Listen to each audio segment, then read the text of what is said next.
Hello and welcome to MVP The Master's Voice podcast from MediaBrief.com.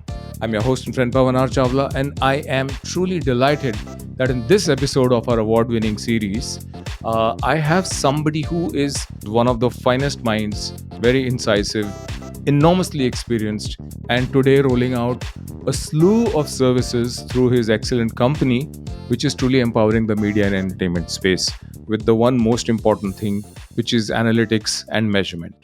So please join me as I welcome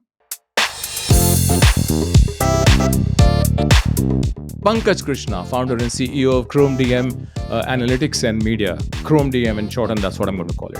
So, Pankaj, welcome to this episode of MVP The Master's Voice podcast, and thank you so very much for your time. Hi, Pavan. Thank you so much. Always a pleasure to see you. Thanks, Pankaj, and thanks also to Vikram Gerald of your team for having made this interaction possible. So, Pankaj, Chrome DM, as we know, is India's first and only analytics firm that consolidates TV connectivity reports across all modes of delivery and also offers COT, India's first digital measurement PAAS or pass to analyze viewers' consumption and behavior towards OTT platforms, and we'll speak at length on Chrome DM and all its offerings. But first, a little something about you for my listeners and viewers. Pankaj Krishna is a young industry veteran who began his entrepreneurial journey in 2008 when he launched Chrome Track after a work experience of more than 10 years. And they were mostly in the broadcast and media industry across Star, India Today, and YouTube. From having started his career as a door-to-door credit card salesman in 1996, working in a DSA of Citibank, to selling paints and marketing engine oils for Tata BP in North India, Pankaj's career took a turn when he was initiated to the world of television in August 2000. And since that time, he's been really amazingly active and very fruitfully and productively too, not just for his own company, but for the entire ecosystem that he empowers. So Pankaj met his annual targets within 3 months of joining the Star Network and was promoted to brand manager of National Geographic Channel at the age of 28. Pankaj spent a good chunk of the decade at Star before leaving to join the India Today group, another amazing group. And he joined the India Today group to explore the print side of the media industry. After India Today, Pankaj was hired to launch UTV's broadcast as an associate vice president in marketing, where again he went on to get promoted to business head of UTV's movie channels within a year. And remember, he was working with one of the most incisive visionaries, Ronnie Screwvala. During Pankaj's tenure in the media sector, he saw and he witnessed an increasing demand for an unbiased audit company to facilitate strategic decision making while providing ground realities of the TV, cable, and satellite universe. Chrome DM was launched by Pankaj to offer a one-stop solution for break strategy and research, on-air presentation and planning, distribution audits and optimization, and now, as we know, so much more. So that, in brief, is about Pankaj Krishna, my distinguished guest on this episode of MVP The Master's Voice podcast. So Pankaj, let's begin our conversation. Yeah, Pavan, tell me. So Pankaj, let's begin with at the beginning with Chrome DM. Why you started it, what it offered then, what it offers now, how it's grown, the kind of impact it's making, and what is your vision for it? And give me the overview, and then we'll get on to more discussions in detail. Go ahead. Thank you, Pavan. So you pretty much said more than what I could have said about the company. But launched in 2008, end of 2008, we just complete 15 years. We just completed 15 years on the 8th of December. So we Wow, started off. congratulations. Thank you so much. We started off as a distribution analytics company with about 100 towns where we were present, which basically mean we had a panel home, one in each city across 100 cities Okay. in India, where we would try and gauge the availability of linear content. So, for example, if a Okay. channel was running, not running, and if the sound picture quality was good or bad, and basis that we would generate a report. That's how it all started. And today we are present in 3,000 towns, 597,000 villages.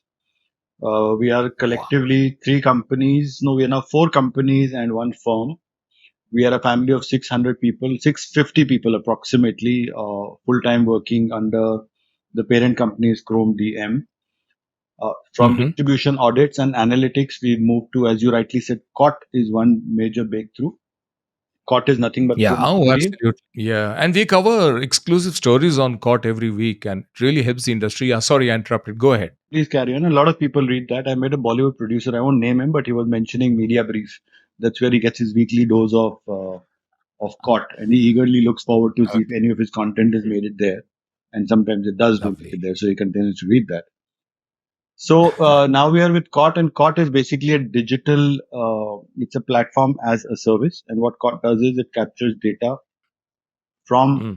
consumers. We have an application installed on their phones, on their connected TVs, basis Mm. which we come to know what content is being consumed the moment it Okay. releases. So if you've got a big show come up on any platform or any platform, if you're looking at digital services, it tells you how well that show is done, how well the platform is done, how many people have watched it for at least a minute, what was the time spent per viewer. All that analytics comes out of it, and the top lines of which Mm. is what comes to you as well. Right. COT is used by multiple platforms, including Hotstar, Geo. Many platforms are now on it. A lot of production houses are on it, and they use this to understand content acquisition strategies. They use it to decide the pricing of content, whether a production house is giving great content, good content or not, and to a great extent, agencies as well to decide spends on different platforms. So that's what it's being used. Mm. One more thing that we have with COT on the digital domain is Chrome Mm. News Track. What it does, it's the same thing. The sourcing of data is exactly the same from the same application. But what Chrome News Track does is, or what Chrome Digital Track does is it takes the same data from the application and it tells you how much Mm. of live news is Mm. consumed on a mobile phone, on a connected TV or a browser. And that comes out and Wow. that goes to the news broadcasters, which you keep reading about on that. So you have live, Amazing. Amazing.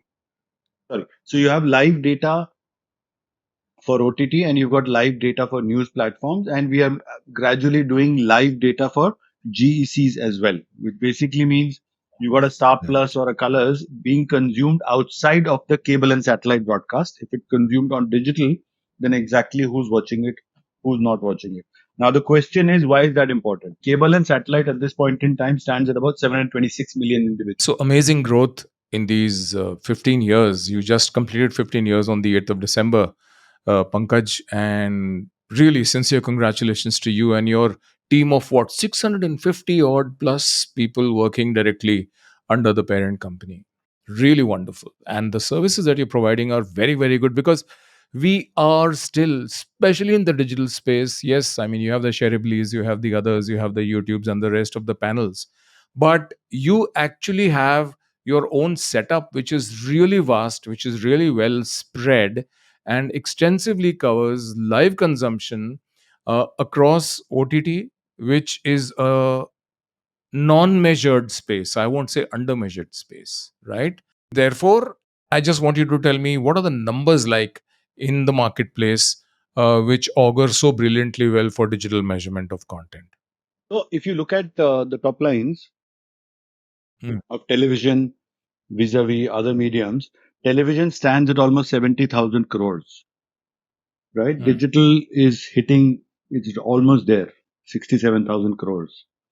They are at par, and they're the two biggest mediums, followed by obviously print at 262 and online gaming, animation, all of that.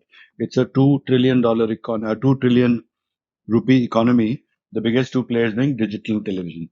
Digital, the way it is Mm. shaping up, it is Mm. amongst it's destined it's moving towards being the biggest contributor to the M&E sector in the next 1 year.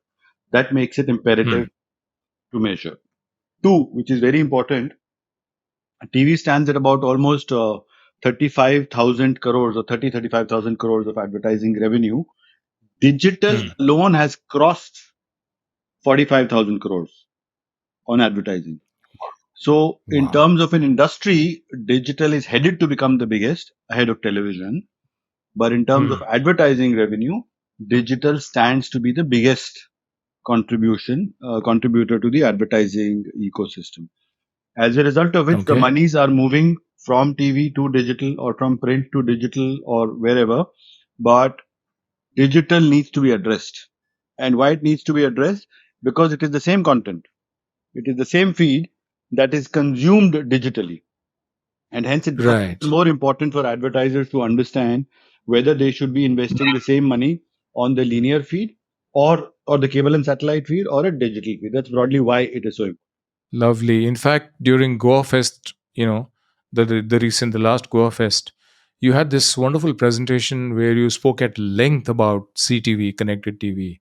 Now, we published a deep dive with another media person, an expert in media buying, and she said, "Oh, it's just a tiny fraction of the whole universe." So, what do you have to say about CTV? Your view, especially in the election season, CTV audiences provided by news channels are a meaningful and valuable premium audience group. And how do you perceive the whole space of content consumption on CTV, including YouTube channels? So make the case for marketers if you think they should aggressively add CTV to their election news media buy mix. Yeah, absolutely. You should add CTV, which by CTV, I'm assuming you mean connected TVs. That's right. Yeah, Pawan, if you look at the content, if you look at the feed of most channels or publishers, it is not dissected to connected TV or to mobile or to browser. It's one consolidated feed. So if you were to Mm, advertise on CTV, you would see the same mm, feed on your phone as well, right? Unless it is a linear feed, which is cable and satellite, which is segregated. So I look at it broadly as digital, and within digital, you've got three sets: connected TV, mobile phones, mm, and mm, browsers. That's what it is. Connected TV, very, mm, very important, growing segment. Connected TVs and numbers in the market estimated to be ranging from mm, almost 20 million to 40 million as we speak. My numbers are towards the higher of 40 million. 99% of TVs that are bought today are connected TVs or smart TVs. So no one is buying TVs which are not smart anymore. So the future mm, clearly is connected. Three, mm, as technology and material, as time passes by, natural resources become costlier, like real estate, mm. but all man-made elements or tech becomes cheaper. So connected TVs are going to be much, much more cheaper as we move along. So if you were to look at the mobile phone 23 years ago, it was a luxury item. Today, everyone's got it, right? From Mm. all of us have got it. So Yeah. that's what it is. So connected, I think it's very, very, very important to measure as the industry goes through a change, which is going through now, to understand Mm, the kind of audience is exposed through mm. digital, through cable and satellite, what are the common audiences, what are unique to each. I have some numbers, so whenever you want, we can chat about that as well. It will help marketers to offer, for their ad sales marketing for each broadcaster, streamer, whoever, that are connected TV audiences are these many. And that's a different premium that they should try and get for sure. I mean, not lump it all together. And at the same time, there is one more thing I believe, and correct me if I'm wrong. Digital, whether it's through connected TV or mobile or whatever else, Browser. does not give you it does customization of one. If Pankaj was serving for some searching for something ABC kind of product or something, you will get that ad, right? So there the relevance for the end consumer is high, although there might be a bit of a glut of the same kind of ads coming to them. Let's look at both sides, but let's not analyze that. I mean, I don't want to dissect that. But on linear TV, the important good strength is that you book a spot at so and so time or so and so on so and so movie or whatever else, And bang, it's an it explosion goes across the to entire. each and every viewer across the That's true. spectrum, That's true. which You is why buy it is you more buy linear expensive. for reach, and digital, as you right said, Pawan, is digital is hugely addressable, and that's the beauty Yeah. of digital, and that's why linear today is getting equated to digital because digital you're operating at CPMs as though as 100 rupees, which basically means Hmm. reaching 1,000 people in 100 rupees. That's 10 paisa per spot, which means any Hmm. single retail advertiser doesn't really have to think twice. You log on, go to our Absolutely. social media account, spend 100 bucks, spend 100 rupees. I think the minimum spend could be like 170 or 180 rupees on a Facebook, and you reach a Hmm. thousand people. And you have immediate Absolutely. addressability. You have people participating, interacting, commenting, and whatever. And you can link that to Engaging, your yes. business uptake. So that's why digital has that strength, and you will see a lot of linear players trying to work towards that strength. But then linear People keep asking me, does it have a future? Because you get better quality of sound, better quality of audio. You can see it when you want, what you want on digital. Why would linear even survive? Linear is a habit. Hmm. Newspaper was a habit, Absolutely. right? So newspaper still remains. There are very much. There are 75 million homes in India, households which are still non-TV homes across the back of beyond Right? That's the right. 50 to 75 million, and they will first buy their little television set for 10,000 bucks, a smart TV, and then probably get directly onto digital because everybody is doing that. So yeah, very true. That's right. And So there's a what huge about the market. distribution? Sorry, there's a huge Yeah. market. Television still is growing. And the thing is, Hmm. you will have this thing called, which we have now is bi-directional TV. So you have people who have a set-top box, which is installed Hmm. on a connected TV. So Correct. you can go watch TV through the net and you can watch it through the box. And that's what it is. So, Absolutely. but the worrying thing on linear is that people have stopped buying boxes, Hmm. connections, right? Because they just buy the smart TV and connect it to the net. So that growth is much Absolutely. higher. So that's a little bit of a challenge on the linear broadcast. But the good thing on the linear broadcast is the same content gets consumed digitally. So the challenge is not on the publisher side as much as it is on the platform side. So the cable and satellite industry needs to evolve, and they're already evolving from being only cable and satellite service providers to internet Hmm. service providers and multiple other services. And that's the way forward for them. Hmm. For the IPL, I had immediately sort of resumed my DTH provider's subscription and got a new HDR and everything else and a good box and all. But 1 week after, I found the convenience of watching the IPL on my 65-inch television set at the click of a button so much better, and the quality was absolutely stellar, sparkling. I said, why do I have to go back and then, do this, that, and the other? It's just a straight switch from one to the other. So that is a big danger, I think, for linear television, whatever anybody says. But yes, the growth, as you said, is there. The market is big still, and marketers will have to look at how to balance Yeah, both. so the only hindrance on digital consumption is the cost of data. Right. And if you look at the But cost, it's growing down, as you yeah, mentioned. yeah, yeah, it's gone down from in the last 1 decade. It's gone down from 260 rupees to now some 13 rupees Yeah. per GB. And it's further going to Hmm. go down, right? So Absolutely. anything that's material. So as long as the data is practically almost free, consumption is Hmm. going to explode. And I think it's just the tip of the Hmm. iceberg on content. As somebody who's in the media marketing advertising space for so many years, more than 4 decades now, I keep meeting a lot of people. I was part of the team that launched Hotstar on the PR side long back, Spool before that from Singapore with Money Iyer. And one understands and has a bit of an understanding of the whole space and keeps meeting promoters, CMOs, data experts, and everybody else who are all about trying to do more and more better business, giving greater platforms of engagement to marketers to empower their own businesses. And I have really seen the respect for and the adoption of COD grow in the marketplace. So I think you're poised to really take it really, really high. One good thing that Netflix did with its AWOD offering is that it got IAS and Double Verify also to provide marketers insights which are like an audited kind of an insight. And I think that kind of step will probably usher in a little bit more of method and transparency in measurements. But COT is filling that gap beautifully right now. So, yeah. What is your plan ahead for COT, for Chrome OTT? So Pavan, you will see a lot more usage. The way I've seen products take off in our industry, it takes at least 2 to 3 years for some level of acceptance, post which it starts resonating. So you have a product which goes like this, it starts dhire, dhire, dhire. We're on the screen, so I'll do ulta. So it goes like this, and then dhire, Mm. dhire, it grows exponentially. That's how businesses Yeah. grow. So we've Mm. seen this, these are the 3 years, and it's somewhere here, Mm. and that's what you will see in the next Mm. time to come. Mm. So a lot of Mm. queries like this. Lovely. Our challenge, Mm.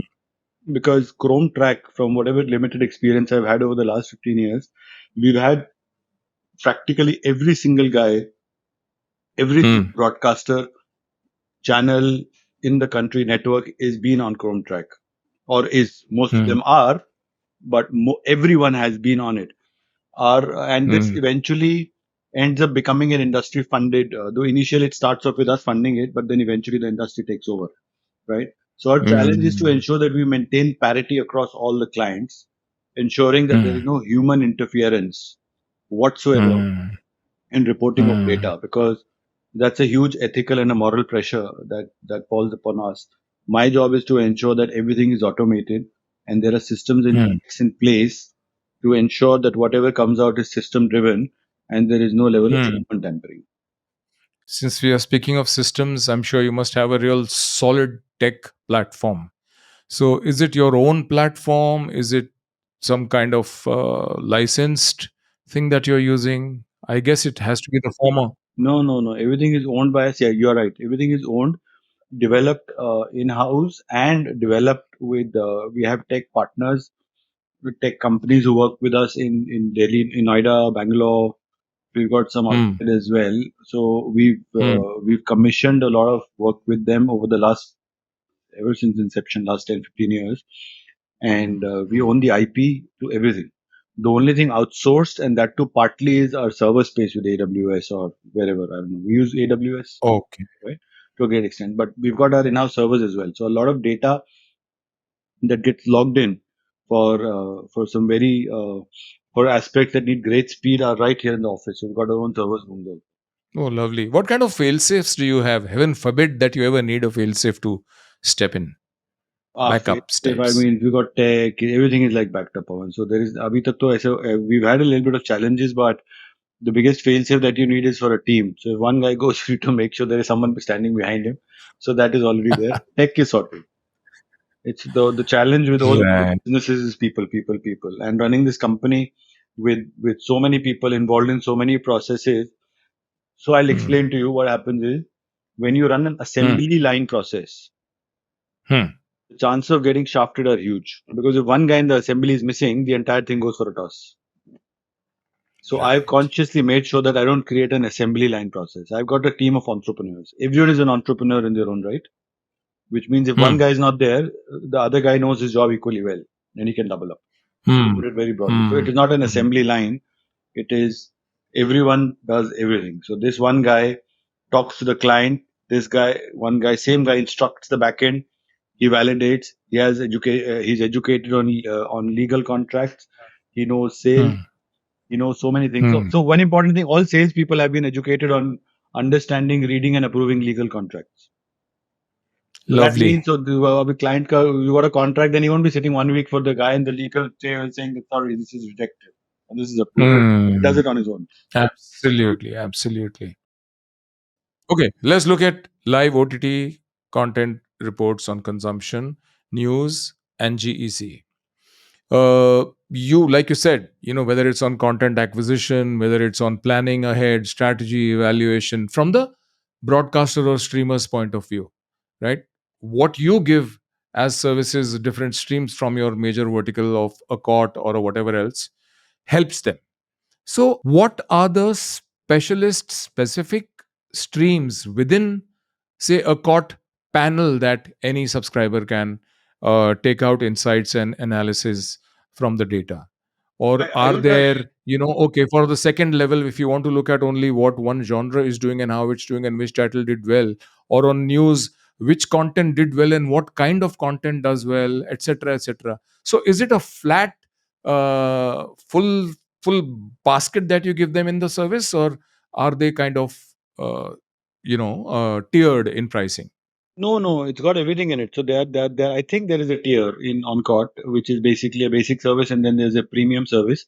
The basic service Okay. is a dashboard, which is PaaS, platform as a service, and the difference is SaaS and PaaS, from whatever I've learned, if I'm right, is PaaS includes the Hmm. data as well. So we're not only the software, we Oh. own the data as well. That's a platform as a service, as against SaaS, software as a service.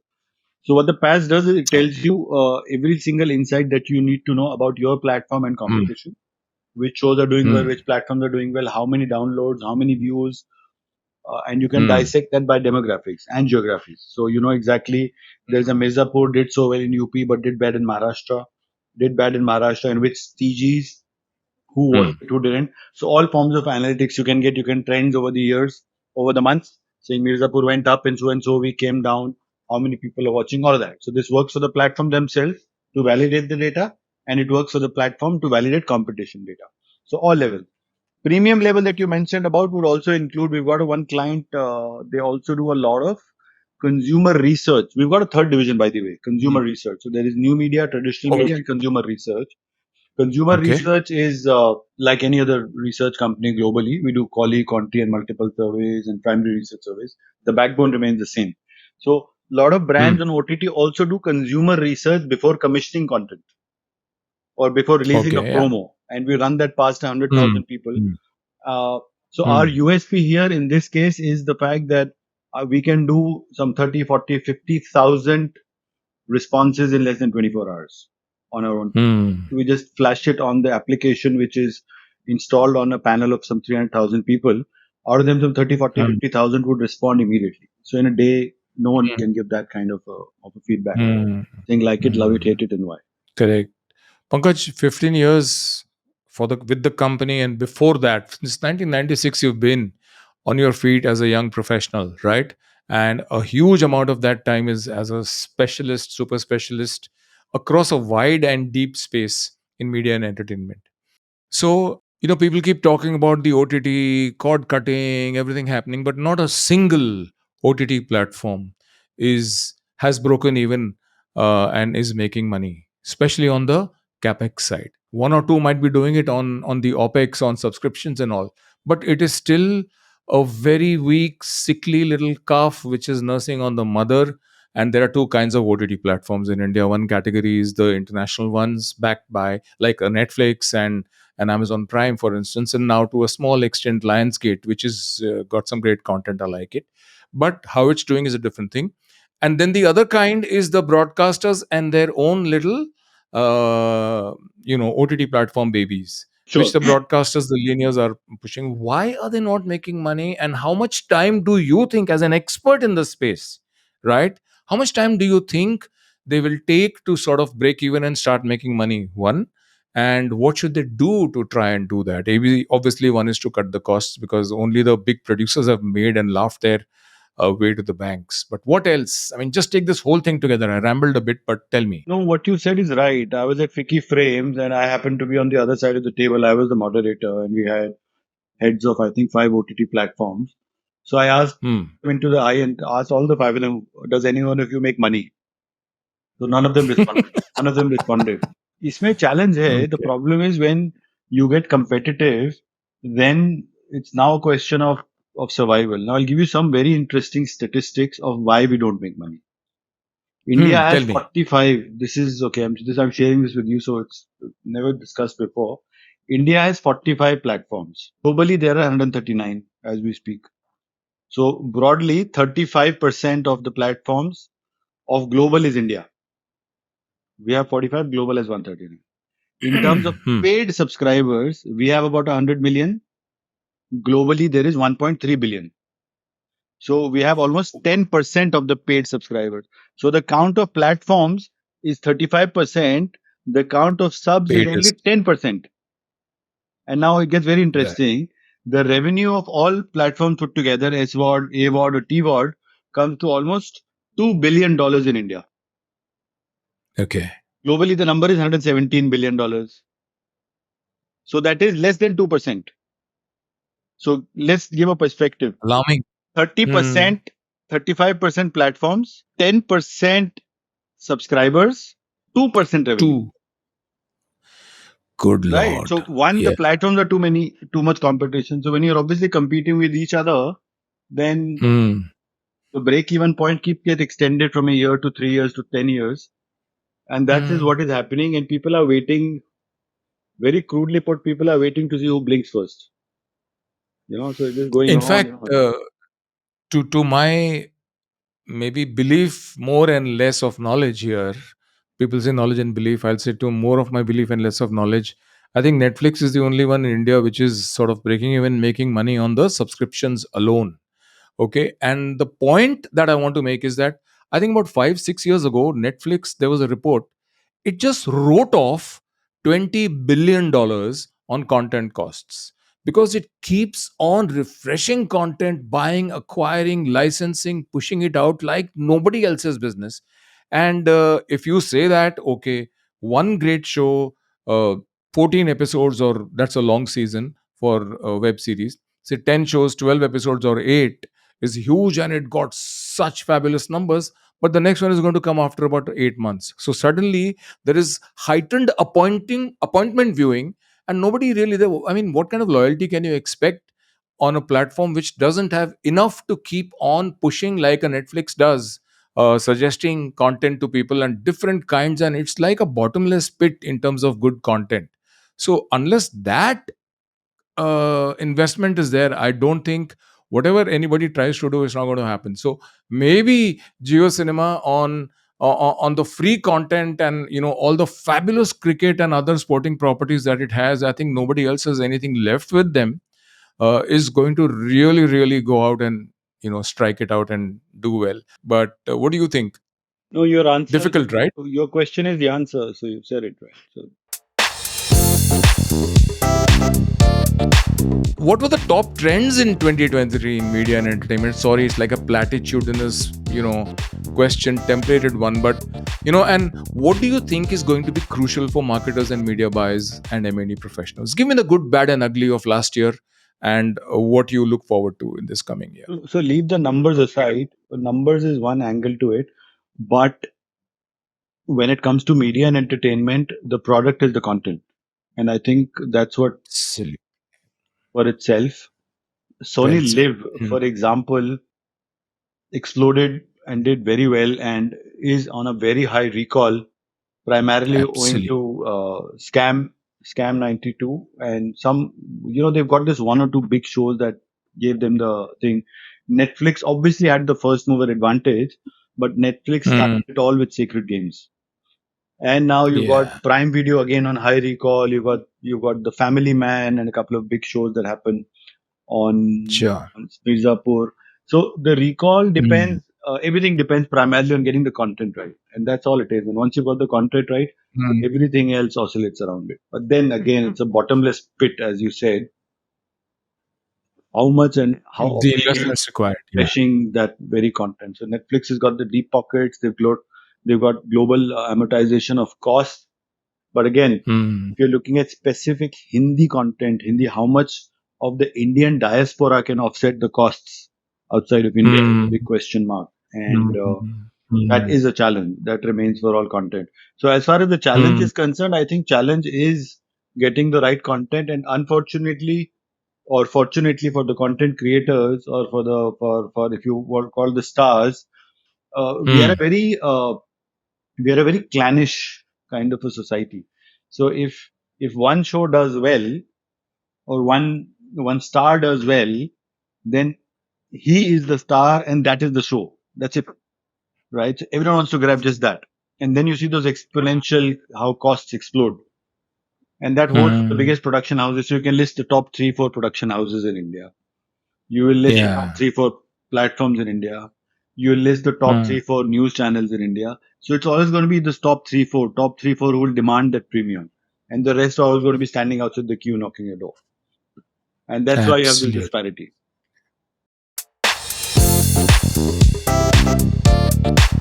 Today, when I see the international platforms, the kind of stuff that they put out is very formatted in terms of whatever you see. I mean, you see Archies, you see whatever. Interesting, good storylines, good, well cast people and all. But eventually, it's like, यार हिंदी में थोड़ा सा अलग लगता है. Nevertheless, Correct. it's nice to open the envelope and spread it out and Like the James make the appeal Bond, there was wider. a Hindi Bond 303 some 34 years ago. It was James Bond. I think it was Bond 303, right? If I get it right. It was hilarious because I think yeah. so. No, but you should watch Yeah. it. In fact, Pavan, you get time, watch it. I think it was when I was a kid Okay. in mid 80s. It was a take on Ah, James okay. Bond. I think it was done by Hmm. our very favorite Jitender Ji. But Bond Hmm. 303. You have to watch it. Hmm.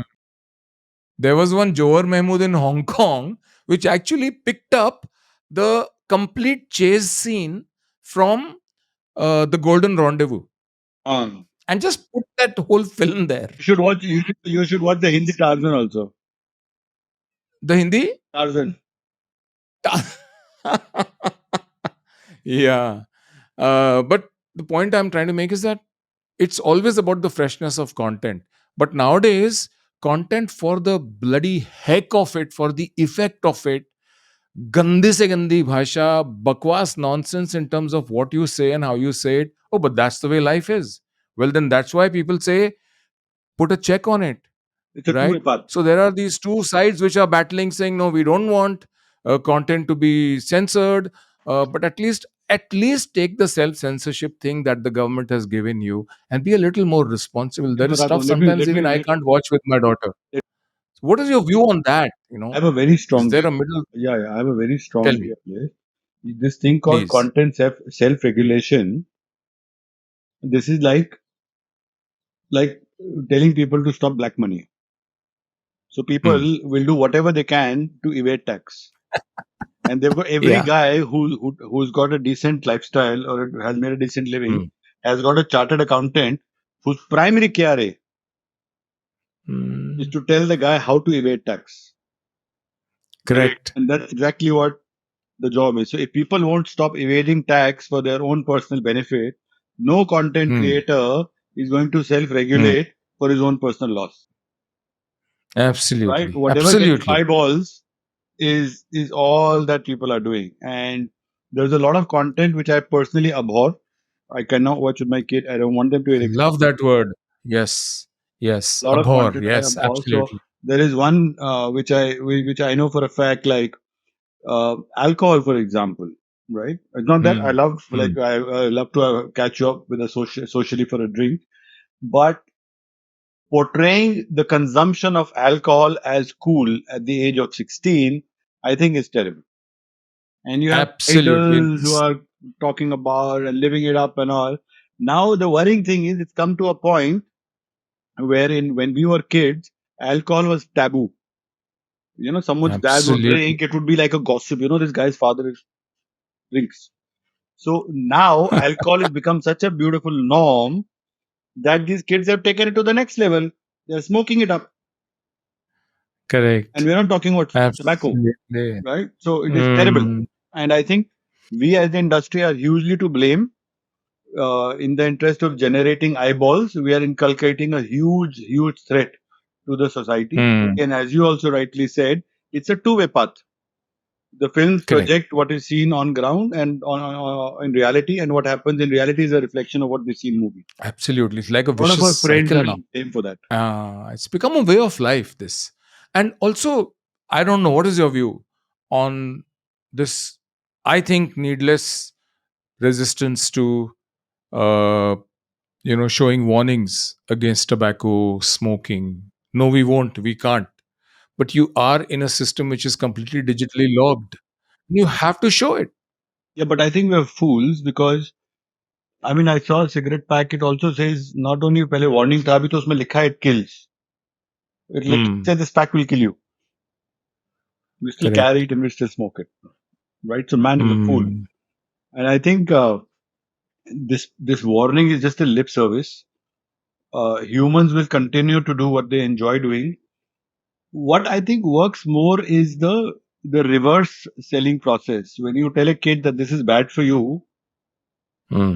they really want it more. All right. So from business, etc., Pankaj, insights and advice for young marketers from you, especially entrepreneurs, because you've stuck it out and done it so very well. So my only listen, I was lucky because I didn't have an option. So maybe even if I tried for a job, no one gave me the job. So I survived through. So I think You excelled in three jobs on the trot.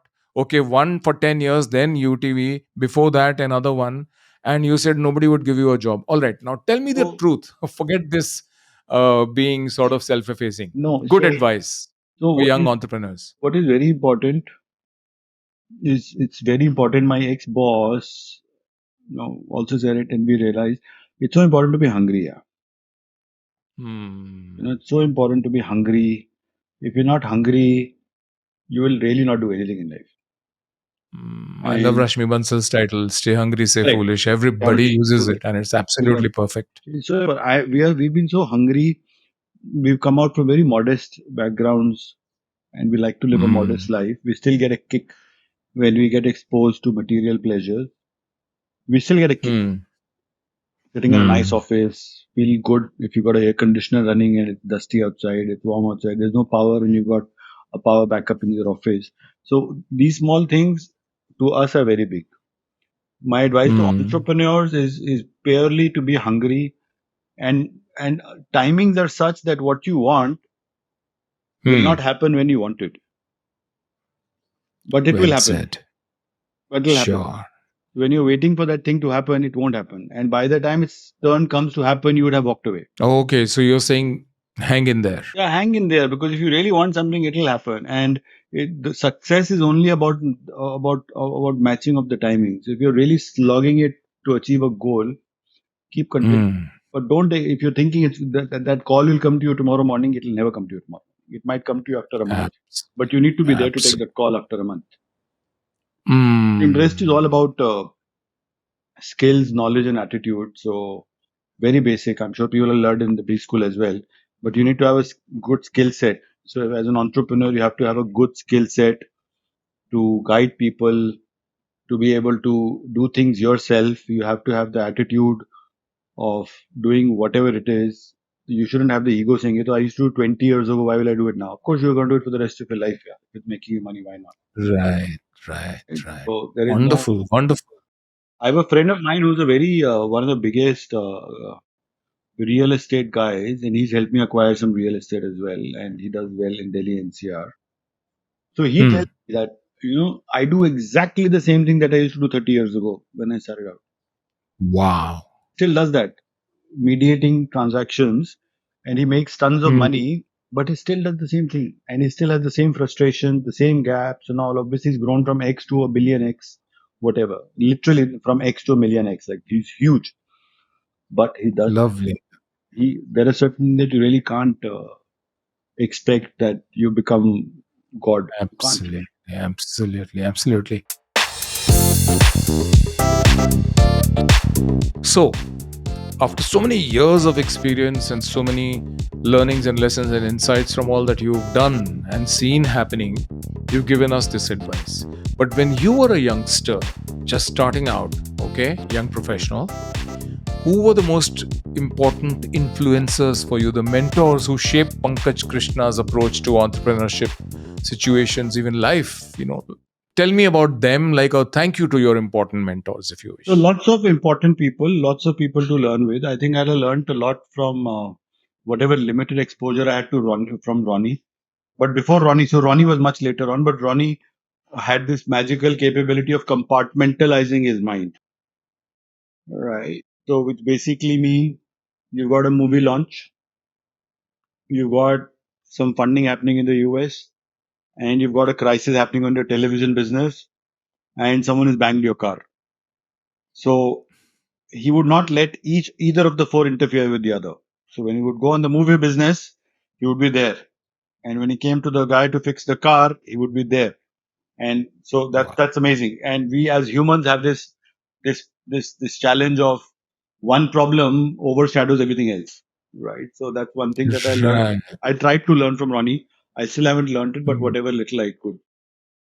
And the most, I would say, not the primary gentleman I spent a lot of time, and I would like to call him my mentor, is Zubin Gandevia. Zubin was my super boss in National Geographic, and he always said that I was meant to be an entrepreneur, or he used to call me I was meant to be a CEO, and he used to pull my leg as the CEO of National Geographic. Well, he was the managing director. I was a very junior manager, assistant manager at that time. And there was a Lovely. lot I learned from him. But more than learning, I think I was glad because he put me in distribution. Then after 2 years or 3 years, he realized that I should do marketing. So he put me in marketing. He gave me brand management. I was part of research. I was included in meetings. So I think that exposure was a Lovely. cornerstone of whatever I've learned. And Excellent. From all the good people, what you learn is credibility. Pause. If you said something, it better happen. Otherwise, don't say it. If Absolutely. you said someone that you're gonna send this across by 3 p.m. tomorrow, make sure it's out by 2:59. Otherwise, you lose your credibility. Whether it is a transaction, whether it's a commitment, whether you're an employee, whether you're the owner, you're the boss, you're the housekeeper, whatever. But whatever you Hmm. said is a gospel truth, and that's how you build. So we Hmm. went through a very rough patch during COVID, where a lot of key accounts were going through a tough patch. Our top line was below, much lower than our expenses. But we sailed through because I think people had faith in us, in whatever we said. And we said this would be done in 3 months. It was done. We said this would be returned in a year. It was, Excellent. thing was done. So I think it's having credibility, professionally, personally, everything. It's all about credibility. That your word matters a Excellent. lot. This Very is true. MVP The Master's Voice podcast. I'm Pavan R Chawla, and with me is Pankaj Krishna of Chrome DM. Pankaj, why Chrome DM for India? So why Chrome DM for India, Pavan? Huge population, 140 crore people, 22 languages, 28 states, 12 regions across the country. We've got almost 160 million cable and satellite homes, 230 million TV homes. India is a huge market, almost 1,000 channels. And why not? I mean, Hmm. that's where you need data companies and research in the broadcast sector, Hmm. and then brands as well. I mean, we are poised to be the world's biggest economy, and Hmm. research is the backbone, data is the backbone of all business. And that's why Chrome DM. Wonderful. More strength to you, Pankaj. Pankaj, I have had an amazing time with you. Very, very insightful. And I'm sure it's going to reward everyone who's listened to us. At least it'll get them thinking about so many aspects and sort of break the myths that are doing the rounds. Okay. So I enjoyed my conversation. What did you think of your chat with me on Media Brief's MVP The Master's Voice podcast? Pavan, thank you very much. I think I enjoyed it. I was glad you've done a lot of homework on this chat. Lots of details. You said you told me more about me and the company than I could have told you. So thank you for that. It was great fun. But I do want to tell you that Media Brief, the landscape that you operate in, you're pretty young and fresh over the last few years. You picked up well, very high recall. And I know this colleague of mine who's doing a PhD from MICA tells me Okay. that the currency there on the news portal is MediaBrief. So she Wow. said that Wow. everyone reads, everyone follows MediaBrief. So that's the thing that I think I should have shared with you. So Wonderful. that says a lot. And MICA is one of the good institutes. Oh, So absolutely. yeah, that's the flagship. That's a fact. But good luck, Pavan. May you continue doing well. May you focus, as long as your primary focus is editorial and getting the content right, everything else will follow. Thank you. Thank you ever so much, Pankaj. It was really a pleasure. So, thank you for your time, Pankaj. And thanks also to Vikram Gerald of your team for having made this interaction possible. Wonderful guy, a great lieutenant by your side. Yeah, Pankaj Krishna, founder and CEO of Chrome DM Analytics and Media, Chrome DM, was my distinguished guest on this episode of MVP The Master's Voice podcast. I hope you enjoyed the conversation and found it as insightful as I most certainly did. Till we meet again in the next episode of MVP The Master's Voice podcast, this is your host and friend Pavan R Chawla saying, take care, stay safe, stay measured. Bye bye.